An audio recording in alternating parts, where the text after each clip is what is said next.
지금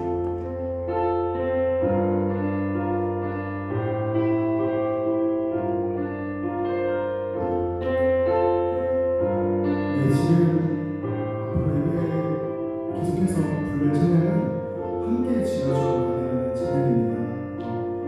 처음 이 찬양을 들으신 분들도 계실 거고, 그리고 원래 이렇게 알고 계시던 분들도 계실 거라고 생각을 하는데, 한 가지 말씀드리고 싶은 것은 이 찬양의 가사, 멜로디 다른 것들 말고 제목에서 말했듯이 함께 예배하고 함께 나아가는 그 연합된 공동체 예배, 주님께서 온전히 받으실 그 예배를 묵상하며 이 가사를 집중하며 우리의 목소리로 주님께 올려드렸으면 좋겠습니다. 우리 함께 연합하여 함께 그런 마음을 가지고 예배하며 나아갔으면 좋겠습니다.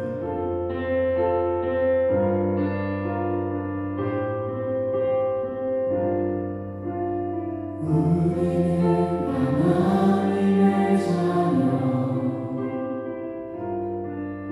주 사랑 안에 우리 거할 때 주님 나를 사랑하신 것 같이 우리도 서로 사랑할 수 있네. 우리는 주의 몸된 교회, 모든 지체가 하나 될 때 예수님의 마음을 닮아가며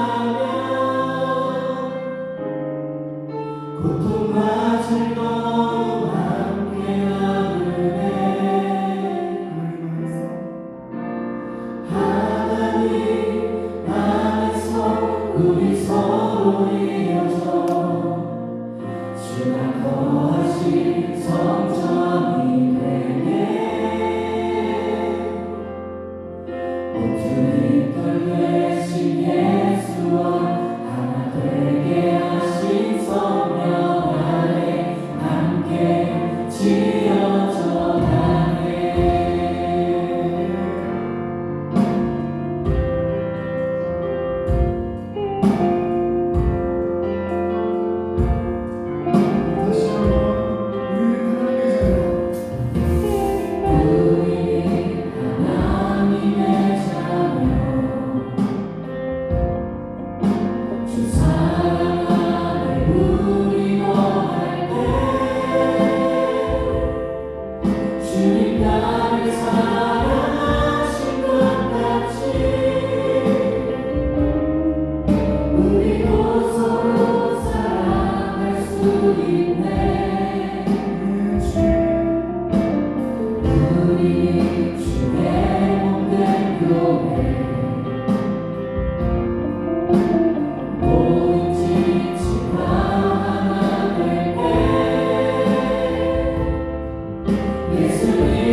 우리 서로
온전히 주님만이 드러나는 주님만이 주인 되시고 주님만이 정말 찬양받으시기 합당한 예배받으시기 합당한 그런 예배와 모든 것들 수 있도록 주님 함께하여 주십시오. 우리 시간 모든 자리에 일어나서 서구신 걸로 시간 고백 시작하도록 하겠습니다. 전능하사 천지를 만드신 하나님 아버지를 내가사오니 그를 우리 주 예수 그리스도를 믿사오니 이는 성령으로 인하사 온전한 영광에 이르시고 은혜로 나를 구원을 받사 십자가에 못 죽으시고 장사하지 사람이 죽은 자 가운데서 다시 살아나시며 하늘에 오사 전능하신 하나님 영향자이시라 저희로서 장자와 죽은 자를 심판하시며 성령을 믿사오며 거룩한 은혜와 성도가 서로 통하는 것과 죄를 사하여 주시는 것과 몸이 다시 사는 것과 영원히 사는 것을 믿사옵나이다. 아멘.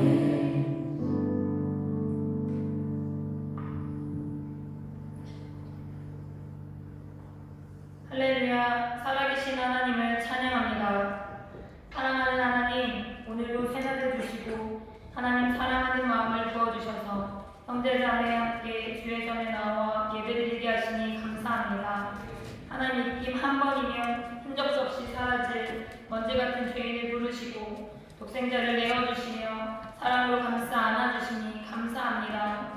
빛이 있으라 말씀하신 같이 의인이라 칭하셨으니 그에 합당하게 살아갈 힘을 날마다 허락하여 주시옵소서. 기록된 바 하나님이 자기를 사랑하는 자들을 위해 예비하신 모든 것은 눈으로 보지 못하고 귀로도 듣지 못하고 사람의 마음으로 생각하지 못하였다 하셨으나 우리는 눈에 보이는 대로 내 형제를 정죄하였습니다. 용서하여 주시옵소서. 귀로 들리는 대로 내 자매를 헐뜯었습니다. 용서하여 주시옵소서. 사람의 마음으로 생각할 만한 세상의 것들을 쫓았습니다. 용서하여 주시옵소서. 세상이나 세상에 있는 것들을 사랑하지 말라. 누구든지 세상을 사랑하면 아버지의 사랑이 그 속에 있지 아니하나니 세상에 있는 모든 것이 육신의 정욕과 안목의 정욕과 이생의 자랑이니 다 아버지께로 쫓아온 것이 아니요 세상으로 쫓아온 것이라. 하나님, 우리들의 죄를 고백하오니 깨끗하게 하여 주시옵소서. 성령님, 인정합니다. 환영합니다. 모셔드립니다. 성령의 불로, 말씀의 불로 임하여 주시옵소서. 믿음의 주로 온전케 하시는 이 예수를 바라봅니다. 모든 본을 보이셨으니 따라가겠습니다. 말씀이 가까이 할 때 지혜를 보사 깨닫게 하시고 선하시고 기뻐하시고 온전하신 뜻이 무엇인지 분별하여 하나님 말씀 앞에 순종하며 살아가게 하여 주시옵소서. 하나님, 이 시간 하나님께서 사랑하시는 주의 자녀들에게 은혜를 내려 주시옵소서. 특별히 이곳에 모인 다음 세대 하나님께서 불러 모으신 인천 수목원교회의 아름다운 청년들을 축복합니다. 모든 것을 이기신 예수님의 승리를 날마다 선포하는 그리스도의 좋은 군사들이 되게 하여 주시옵소서. 군사로 다니는 자는 자기 생활에 얽매이는 자가 하나도 없나니 이는 군사로 모집한 자를 기쁘게 하려 함이라. 하나님 나라의 법대로 경계하고 수고하고 헌신하며 주님 주신 사명 앞에 담대히 달려가게 하여 주시옵소서. 재선교 월라 목사님을 통해 하모니하는 교회로 비전을 품게 하시니 감사합니다. 인천 수복음교회를 통해 인천의 빛 대신 주님을 전하는 소리가 높아지게 하시며 하나님 나라를 온전히 누리는 땅이 되게 하여 주시옵소서. 대한민국을 사랑하시는 하나님, 대한민국을 하나님 손 위에 올려드립니다. 하나님의 사람들이 더욱 서게 하시고 하나님께서 기뻐하시는 나라가 되게 하여 주시옵소서. 재호 담임 목사님 통하여 우리를 향하신 하나님의 놀라운 사랑을 깊이 새기게 하시니 감사드립니다.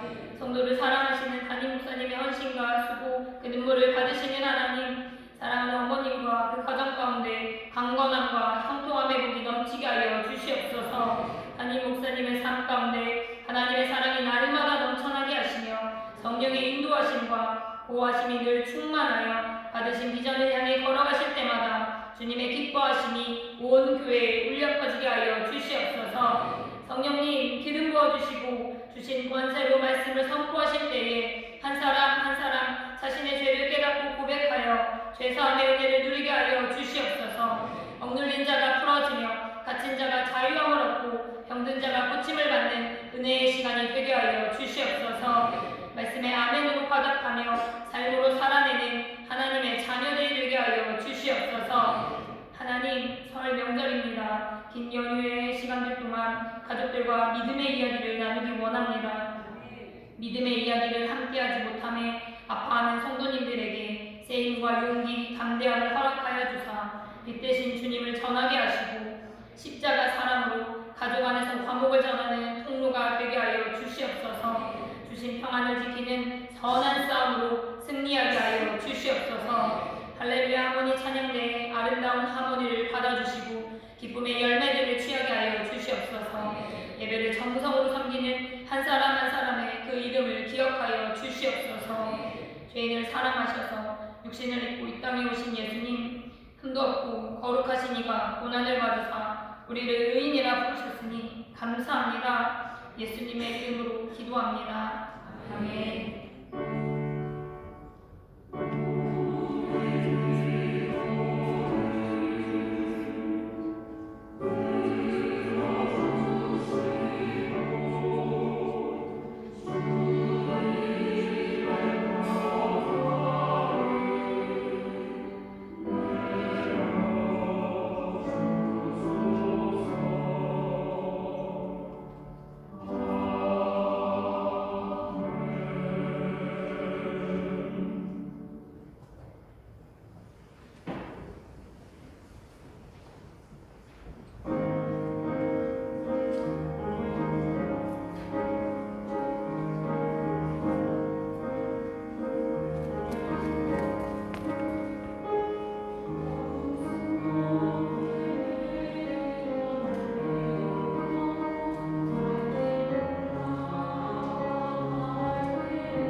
우리가 은혜로 삽니다. 우리가 은혜로 삽니다. 우리가 은혜로 삽니다. 하나님 귀하신 은혜로 삽니다. 우리 할렐루야 한문 신학대가 매 주마다 점점 많아져요. 한 자리를 비워놓은 건 일부러 해놓은 거예요. 그죠? 캠핑하라고. 요 자리를 내가 채워야 되나 보다 싶게 하려고. 하나님이 우리를 사랑하시고 또 은혜로 우리를 부르십니다. 하나님 앞에 기쁨으로 달려나가는 우리 모두가 되기를 바랍니다. 여러분 함께 일어납니다. 반갑게 인사하겠습니다. 인터넷으로 예배하시는 분들 주의 은혜가 넘치시고 있습니다. 꽃이 방울에서 예배합니다. 하나님의 은혜가 넘치시고 있습니다. 저희 신들과 먼저 한번 인사하겠습니다. 이번 주간에 설명드리겠습니다. 새해 복 많이 받으세요. 주님이 복 주십니다. 새해 복 많이 받으십시오. 주님이 복 주십니다. 주님이 주시는 해가 그리고 복이 이 설 명절에 넘치기를 바라고 또 설 명절뿐만 아니라 늘 은혜로만 산다고 고백하는 이들에게 하나님께서 그 사랑하신 가운데 충만하게 채워주실 줄 믿습니다. 오늘 우리에게 주시는 하나님의 말씀 함께 찾아서 읽도록 하겠습니다. 창세기 44장 말씀입니다. 창세기 44장 33절서부터 45장 5절까지입니다. 본문이 걸쳐서 있는데요. 길지는 않습니다. 44장 33절서부터 45장 5절까지 말씀을 우리 다 같이 한 목소리로 보도록 하겠습니다. 청컨대 주의 종으로 아이를 대신하여 있어서 주의 종이 되게 하시고 이 아이는 형제와 함께 도로 올려 보내소서. 내가 어찌 아이와 함께 하지 아니하고 내 아비에게로 올라갈 수 있으리까? 두렵건대 새가 내 아비에게 인심을 보이리이다. 요셉이 시종하는 자를 앞에서 그 정을 억제하지 못하여 소리질러 모든 사람을 자기에게서 물러가라 하고 그 형제에게 자기를 알리니 때에 그와 함께한 자가 없었더라. 요셉이 방성배곡하니 애국 사람에게 들리며 바로의 궁중에 들리더라. 요셉이 그 형제들에게 이르되 나는 요셉이라 내 아버지께서 아직 살아 계시니까 형들이 그 앞에서 놀라서 능히 대답하지 못하는지라. 요셉이 형들에게 이르되 내게로 가까이 오소서. 그들이 가까이 가니 가로되 나는 당신들의 아우 요셉이니 당신들이 애국의 판자라. 당신들이 나를 이곳에 팔았으므로 근심하지 마소서. 한탄하지 마소서. 하나님이 생명을 구원하시려고 나를 당신들 앞서 보내셨나이다. 아멘. 설교 제목은 용서와 회개가 이루는 하모니라는 제목으로 말씀하는 겁니다. 용서와 회개가 이루는 하모니입니다. 오늘 세 가지 주제겠죠. 용서, 그리고 회개, 하모니에 대해서 말씀을 나누려고 합니다. 오늘 우리가 읽은 이 말씀은요. 하나 44장에 있는 9절의 말씀은 누구냐면 유다가 하는 말이에요. 유다가 하는 전체 말이 제일 끝이고요. 45절 그 5절은 요셉이 하는 말입니다. 요셉이 앞으로 13절까지 계속 얘기를 할 건데요. 그 앞에 5절만 우리가 읽었습니다. 우리가 읽은 말씀은 그러니 유다의 이야기죠. 그리고 요셉의 이야기입니다. 어쩌면 유다가 보여주는 회개의 모습이고요. 그리고 요셉이 보여주는 용서의 모습입니다. 이 둘이 용서와 회개가 어우러졌어요. 결국은 14절, 15절 보시면 자기 아우 베냐민의 목을 안고 우니 베냐민도 요셉의 목을 안고 우니라. 요셉이 그 형들과 입맞추며 안고 우니 형들이 그제야 요셉과 말하니라. 그래서 결국은 형제간의 아름다운 하모니가 이루어집니다. 용서와 회개가 이루는 하모니가 오늘 설교의 제목이고요. 오늘 그 그림들 함께 그리셨으면 좋겠습니다. 사람들은 그렇게 구약 성경을 보면 용서의 얘기는 별로 없대요. 용서하는 얘기는 없고 그냥 이에는 이, 눈에는 눈, 이렇게 보복하는 이야기만 있고 용서를 구할 때는 늘 하나님 앞에 용서를 구하고 하나님이 사하여 주시고 이런 이야기가 있다고들 얘기를 합니다. 그러면서 하는 이야기는 다 신약 성경을 가면 구약과는 좀 다르죠. 구약에서는 하나님 앞에 용서받고 서로는 그냥 이에는 이, 눈에는 눈으로 뭔가 정의, 보복이 이루어지지만 신약으로는 달라진다고 예수님께서 서로 용서하라고 가르치셨다고 용서가 많다고 생각을 합니다. 그렇게 생각하면 조금 어려워져요. 왜냐하면 구약의 하나님과 신약의 하나님이 같이 다른 하나님 같고 시간에 따라서 하나님이 우리에게 명하시는 바가 조금 달라지는 것 같이 들리기 때문입니다. 물론 시간이 지나면서 하나님 우리에게 더 많은 것들을 알리시고요. 더 많은 은혜를 주시는 것도 맞아요. 그리고 우리가 하나님의 뜻을 점점 더 분명히 알아가는 것도 맞습니다. 하지만 적어도 용서에 있어서 구약에는 용서를 가르치지 않으셨고 신약에 와서 용서를 가르치셨다라는 건 사실은 사실이 아닙니다. 구약에 그러면 용서하는 이야기가 있으니까 여러분 한번 찾아보세요. 하나님 앞에 용서를 구하고 하나님 용서를 구해야 된다. 또 하나님이 너희를 사하신다라는 이야기가 많은 건 사실이에요.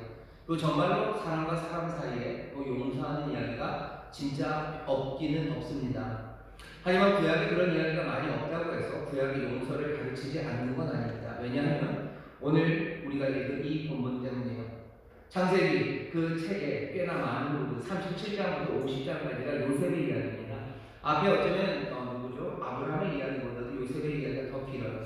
이 긴 37장부터 50장 이야기 중에요. 거의 대부분이 여기 이 형제들이 화해하는 이야기예요.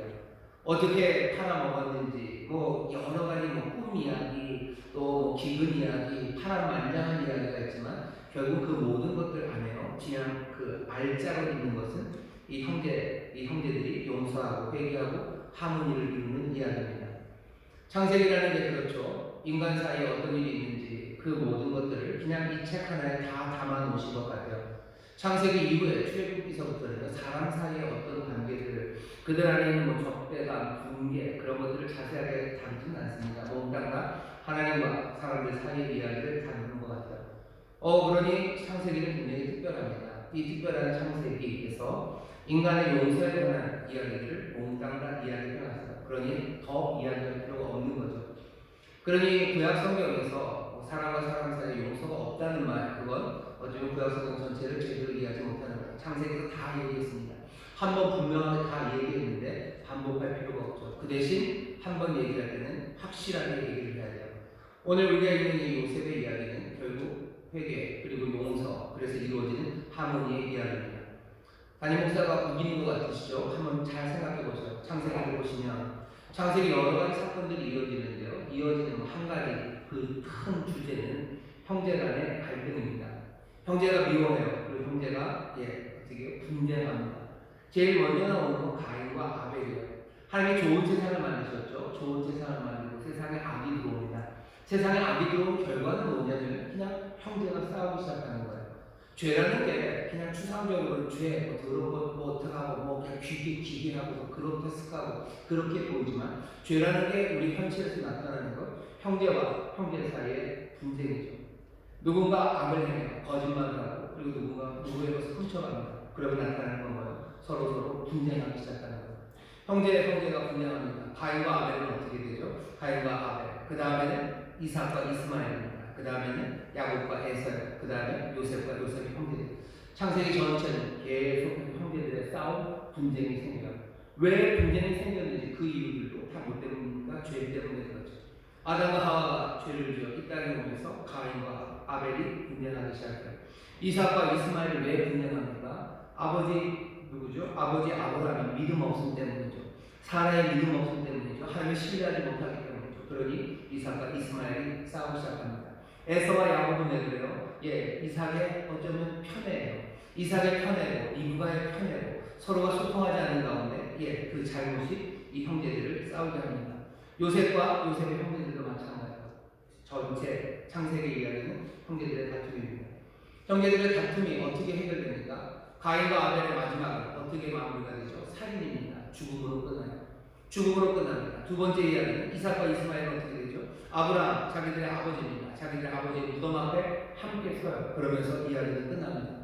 이삭과 이스마엘은 그렇고 에서와 야곱은 어떻게 합니까? 조금 나아진 것 같기는 해요.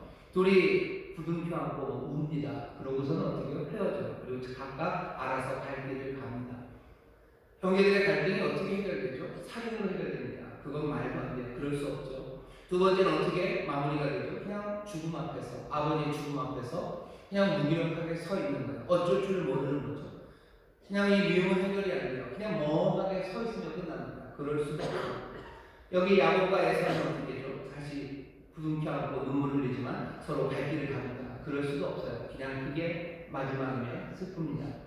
창세기의 마지막은 어떻게 되냐면 요셉과 요셉의 형제들, 여기도 심한 갈등입니다. 이 갈등의 끝은 오늘 이 말씀이에요. 용서 그리고 용서를 통한 아름다운 화해하고 이 사람들은 함께 살아가기 시작합니다. 창세기 전체가 이 한 이야기로 끝난다면요, 전체 이야기의 결론이 죄로 인해서 엄마들의 세상으로 형제들이 다 싸우는 그 세상에 세상에서 마지막 하나님이 바라시는 바는 용서 그리고 만들어지는 화해와 하모니죠. 여기는 이야기는 여기서 끝나지 않습니다. 이 이야기는 출애굽기로 넘어가요. 출애굽기 노예의 사람들이 꿈꾸기 시작해요. 자유를 꿈꿉니다. 자유를 꿈꾸는 방식은 어디서 시작됩니까? 형제들의 화해, 거기서부터 시작돼요. 화해가 없이는, 용서가 없이는 새로운 자유를 향해서 달려갈 수 없습니다. 오늘 우리가 읽는 말씀은요, 그냥 간단한 말씀은 아니에요. 용서, 아직껏 한번 눈 한번 딱 감아주지, 한번 내가 용서해주지 하고 넘어가는 그 정도의 단회적인 사건에 관한 용서가 아닙니다. 예수님께서도 용서가 얼마나 중요한지를 얘기하시죠. 우리에게 주기도문을 가르치시고요. 마태복음 보면 주기도문 가르치시고 주석을 달린 건 딱 하나입니다. 너희가 너희 형제의 죄를 사하지 않으면, 용서하지 않으면 너희 천부께서도 너희 죄를 용서하지 않을 거라고 하시며 용서에 대해서 다시 한번 강조하셔요. 요한복음 제일 마지막에 예수님께서 부활하신 후에 제자들에게 오셔요. 그리고 사명을 주시죠. 그리고 성령을 주시며 식품을 불어내시고 성령을 받아라 하신 후에 주시는 말씀은 너희들 가서 너희가 용서하면 하늘 아버지가 용서할 거다. 너희들 가서 용서해라 라고 보내시는 거예요. 사람들이 용서를 싫어합니다. 여러 가지로 싫어요. 왜? 내가 손해보는 것 같아서 싫어하고요. 그냥 금방 용서에 대해서 나오는 반응은 그건 정의를 엎드러뜨리는 것 같죠. 나쁜 사람은 벌을 받아야 되지, 나쁜 사람이 용서를 받으면 안 될 것 같아요. 사실은 용서하는 게 쉽지도 않아요. 그리고 용서라는 게 별것 아닌 것 같아요. 그냥 선행 하나, 아니면 덕행 하나, 내가 하나님 앞에 들어갈 때 크레딧 하나 쌓는 것처럼 용서가 생각되지만 사실은 성경 전체에서 용서가 자리에 잡고 있는 그 자리는 굉장히 중요하고요. 어마어마하게 큰 의미로 우리에게 주어집니다. 오늘 여기 모인 우리 사랑하는 성도 여러분들이 그 용서라는 것을 통해서 이루어지는 하모니가 도대체 하나님을 얼마나 비중 있게 생각하시는지 거기서부터 생각하셨으면 좋겠어요. 창세기 전체가 형제의 화목함, 용서를 통하여 화목함, 그리로 향해 있습니다. 이것만 해도 얼마나 중요합니까? 우리가 알고 있는 여러 가지 사건들이 많아요. 우리가 형제가 화목하지 못한다면 그러면 세상에 어떤 나라와 어떤 사회도 화목을 이룰 수 없을 겁니다. 원로 목사님이 성경적 효를 가르치셨어요. 그래서 효를 하면 나라가 산다. 여러분들 효를 하면서 나라가 산다 그러셨죠. 하모니 들으셨어요.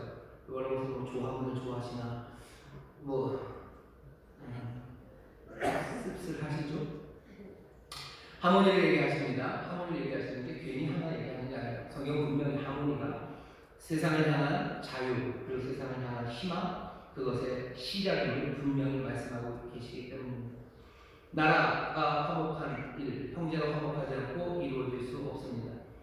이스라엘 역사가 그것을 증명해요. 이스라엘이 쫄딱 망해서 포로로 잡혀간 적이 두 번 있어요. 나라가 완전히 부서진 적이 두 번입니다. 한 번은 아수르와 느부갓네살 그 바벨론을 통해서 거의 같이죠. 그 지금부터 한 2600년쯤에 2700년쯤에 완전히 망했어요. 성전도 무너지고 몽땅 다 포로로 잡혀갔습니다. 이유는 뭐예요? 솔로몬 이후로 나라가 둘로 갈려졌어요. 형제가 분열합니다. 그리고는 용서하고 회개하고 하모니하는 일이 없어요. 끝까지 갈라져 있죠. 그리고는 망합니다. 그리고 그로부터 한 600년 후에 이스라엘이 다시 한번 망해요. 지어졌던 성전이 박살이 납니다. 모두가 세계로 뿔뿔이 흩어졌어요. 뭐에 의해서? 로마에 의해서. 로마에 의해서 왜 그렇게 됐습니까? 그때도 마찬가지죠. 말도 안 되는 갈등들, 말도 안 되는 분열이 그 안에 있었어요.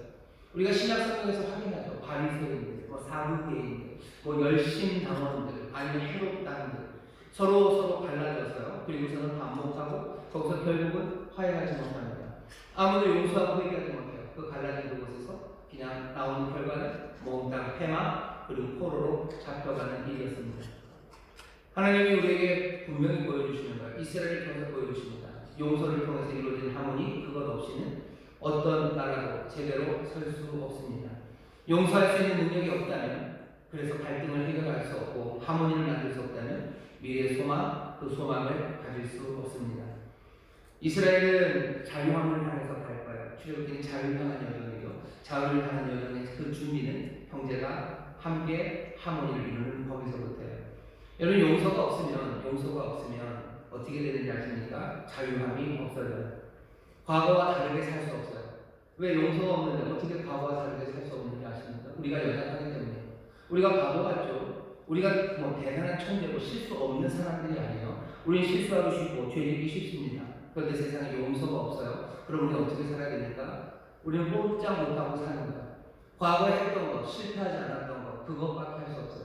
과거에 했던 일들 그대로 하는 거죠. 그대로 하는데 그것마저도 용서 없는 세상에 있으니 용서가 없는 보복, 그리고 용서 없는 복수, 그 세상에서 우리는 한 발자국도 나가지 못합니다. 계속해서 보복과 그리고 복수의 악순환에 있을 뿐이에요. 과거에서 미래로 갈 수가 없어요. 왜? 세상은 용서가 없는데 우리가 어찌 그 새로운 꿈들, 자유함을 꿈꿀 수 있습니까? 용서가 없는 세상에서는 희망이 없습니다. 용서가 없는 그런 곳에서는, 용서의 가능성이 없는 곳에서는 꿈을 꿀 수가 없어요. 여러분, 가차 없는 부모님을 생각해 보세요. 가차 없는 부모님이 계신 곳에 자녀들이 희망적으로, 자유함으로 움직일 수 있습니까? 절대로 용서가 없어요. 용서가 없고, 거기에는 항상 보복이, 항상 뭔가가 온다고 생각해 보세요. 그러면 아무것도 할 수 없습니다. 출애굽기 전체, 죄송합니다. 창세기에서, 그리고 또 성경 전체에서 우리에게 계속해서 그래서 용서를 얘기하시는 거예요. 용서를 통해서 만들어지는 화목, 그 하모니가 우리가 하여금 자유 그리고 희망으로 나아갑니다. 여러분들의 가정을 보시면 될 거예요. 여러분들 가정에는 용서가 있으니까 우리의 가정에 용서가 없다면 우리의 가정에는 희망이 없어요. 용서가 없으면 자유감이 없습니다. 용서가 없으면 하모니는 이루어지지 않아요. 우리가 뭐 완벽한 인간이면 뭐 용서 없이도 잘 될 수 있어요. 하지만 그렇지 않죠. 대한민국도 마찬가지입니다. 대한민국에 정말로 모두가 똘똘해서 한 사람도 가짜 뉴스에 속아 넘어가지 않고 모두가 다 능력 많고 모두가 다 알아서 아무 문제 없는 그런 세상. 그래서 우리가 새로운 희망과 자유를 꿈꿀 수 있는 그런 모습 아니에요. 우리 가운데 연약함이 많고 부족함이 많고 우리 안에 죄악된 것들이 있습니다. 이런 세상에서, 이런 대한민국에서 우리가 어떻게 희망과 그리고 자유를 얘기합니까? 용서, 그것 없이는 안 돼요. 용서 없이는 희망을 이야기할 수 없습니다. 그런데 사람들은 용서를 못한대요. 용서를 못하고 그건 정의에 어긋나고 용서라는 말을 하면 안 된다고 합니다. 지금 우리나라가 굉장히 어려운 상황입니다. 담임 목사님, 누구를 용서해 주라는 건 없다. 제가 누구를 용서하라는 것 같으세요? 한번 들어봅시다. 지금 우리가 이 땅을 살아가면서요, 우리에게 용서가 그리고 그렇게 만들어진 화목이 얼마나 중요한지 절박하는 그런 시절입니다. 설 명절을 맞을 거예요. 여러분들 가정에 하모니가 가득하고 가정에 희망이 가득 차려면 거기도 마찬가지입니다. 용서가 있어야 됩니다. 여러분 용서, 이 용서로 이루어지는 하모니를 꿈꾸기 시작하죠. 엄마가 아이들을 용서해야 돼요. 아이들이 엄마를 용서해야 돼요. 그래야 희망을 보입니다. 그래야 자유함이 있어요. 자, 그러려면 용서가 뭔지 보셔야 되겠죠. 구약 전체에서 딴 일이 다 필요 없고 이것 하나로 끝낼 것 같을 정도로 용서를 말하는 요셉의 용서입니다. 먼저 요셉의 용서는 이렇게 이해하시면 좋습니다. 요셉은 용서하는 사람이 분명합니다. 요셉은 용서해요. 어떻게 알죠? 요셉이 애굽의 총리가 됐습니다. 형제들이 자기를 팔아먹었어요. 게다가 그냥 귀에 쟁쟁하게 들리는 소리는 아마 유다의 목소리일 겁니다. 유다의 목소리는 어떻게 들리냐면요. 얘는 우리 형제, 그러니 팔아버리자. 말이 안 되죠. 우리의 고륙인데 왜 팝니까? 유다는 우리의 고륙이다. 그러니 팔재요. 우리의 손에 피 묻히지 말자. 그래서 왜 골치 아플 일이 있냐? 우리가 훨씬 유익이 되는 것, 얘를 팔아버리는 거죠.